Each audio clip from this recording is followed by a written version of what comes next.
Kheda local crime બ્રાન્ચના ASI Vinod વાડલેને રાષ્ટ્રપતિ medal એનાયત કરવામાં આવ્યો। ભારત દેશના રાષ્ટ્રપતિ દ્વારા 3 કેટેગરીમાં એવોર્ડ આપવામાં આવે છે। ગેલેન્ટ્રી એવોર્ડ સાથે પીએસએમ અને એમએસએમ એમ 3 વિભાગમાં અપાય છે સન્માન। ખેડા જિલ્લા એલસીબી આસિસ્ટન્ટ સબ ઇન્સ્પેક્ટરને રાષ્ટ્રપતિ પોલીસ મેડલ માટે નોમિનેટ કરાયા છે।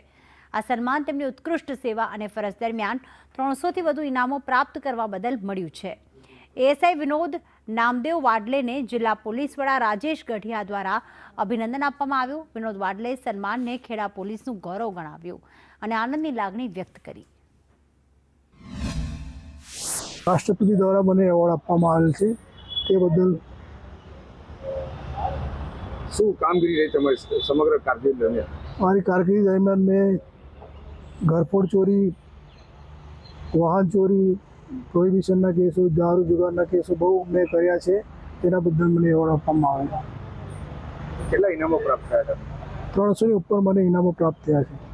કેવી અનુભવ છે આજે? લાગણી બહુ ખુશી છે મારા પરિવારને, મારા એલસીબી સ્ટાફને તથા